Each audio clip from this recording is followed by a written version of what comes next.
We're going to bring in from sports medicine the guy who knows this stuff. I'm sure he hasn't seen the x-rays at this point, but he certainly knows about the healing process, and that's Dr. Joe Congeni, Sports Medicine Center at Akron Children's Hospital. Joe, what do you know about this break on Kevin Love? I know it's total turmoil in Cleveland Sportland again.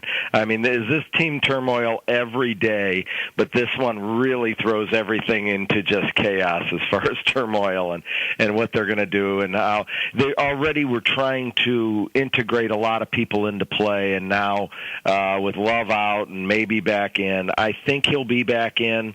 Of all injuries, this is not a bad one from what's being reported. So a fifth metacarpal, right, Ray? Yeah. A fifth metacarpal that's non-displaced. So we've talked about this one before as it relates to other sports. It's called the well-known boxer's fracture. This is the one that high school and college kids get when they hit a wall or punch something and they hit the outside part of their hand and improper form they talk about, and that bone, the metacarpal on the outside of the hand, breaks. But it's a very forgiving fracture.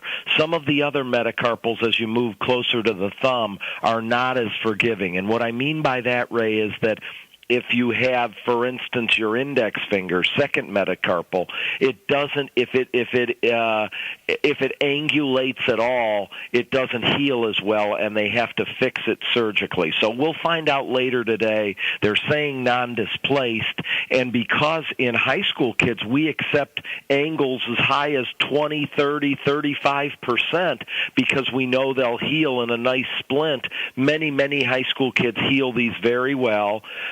It's not a terrible thing when you get back from the standpoint of like ball handling or weakness or anything like that. They heal really well in the fifth metacarpal, and so, but they take time, 6 to 8 weeks, and that throws you right into the time when you're trying to put your rosters together and getting people playing together as far as the NBA.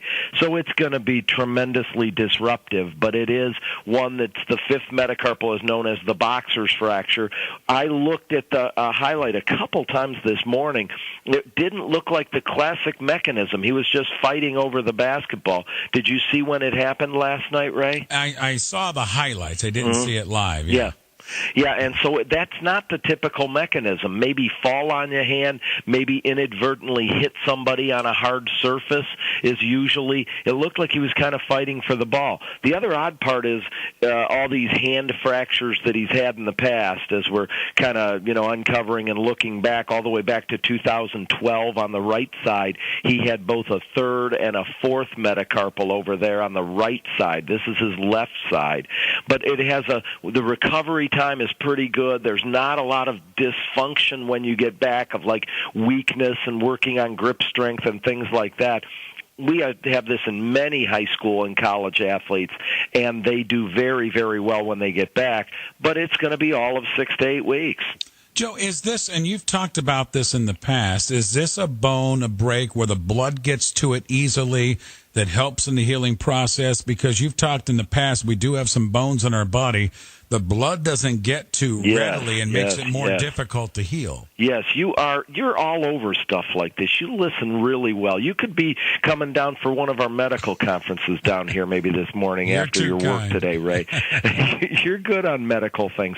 There's a few bones that I call kind of a snake in the grass that don't heal very well. That's exactly what I mean this morning. This is one that heals pretty well, and what I mean by very forgiving is even if it's angled a little, some of these kids, I remember one football one this fall, looked really bad the first day or two, but it straightens out really well. It has good blood flow to it. It hardens and heals with a nice callus to it. A callus means, a lot of healing around it, so a bump originally, and then it thins down. But this is a good healing fracture versus, like on the other side, there's a bone, the navicular, the scaphoid, has bad blood flow, and it can not heal and need to be fixed surgically. Now, we don't know what his angle is or anything like that. Like you said, we didn't see the x-ray, so they'll be telling us later this morning whether he'll be treated in a splinter cast and back playing. That's the typical for a boxer's fracture, but in pro sports they do some things that are atypical to speed things up, and so depending on what the whole thing they're going to be looking, how angled it is, how much angulation,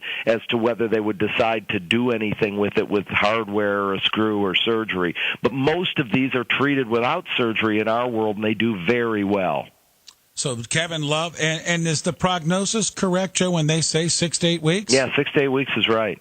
Yeah, unfortunately, 6 to 8 weeks. And when kids get them in a high school football season, they're going to miss, most of the season. Although for certain positions, we allow kids to play in a splint or a cast, but you can't be playing center and power forward in the NBA trying to grab rebounds with a splint or a cast. The good thing about this, Joe, is that he can still do his running and that type of thing to stay in condition during this No break. question about conditioning, and it'll harden up fairly quickly, and he'll probably start getting in rotations at about 4 or 5 weeks of practice as they talk about getting the rotations ready for the playoffs. It's all about the playoffs, but we can't keep saying that as things change with this team. Chemistry changes and changes and changes, and it's going to change next week again, right? There's going to have to be trades, so there's going to be more chemistry changes again. They're still battling the last chemistry change you can see, with Isaiah Thomas, and there's going to be the next one's going to be the trades, and the one after that's going to be Love coming back. But of all things that usually happen against us, this is a relatively easy fracture to heal. It heals pretty well and pretty uniformly. As long as there isn't a lot of angulation today, I expect we're going to be looking at that 6 to 8 weeks everybody's talking about, and it should heal well, and then we'll see by April what he's able to do with it. All right, good education. Joe, thanks for the time again, my friend. We'll catch up with you next week. Have a great week, Ray. Thanks. You too. Dr. Joe Congeni, right on it from Sports Medicine Center, Akron Children's Hospital, giving us the outlook of the Kevin Love broken hand.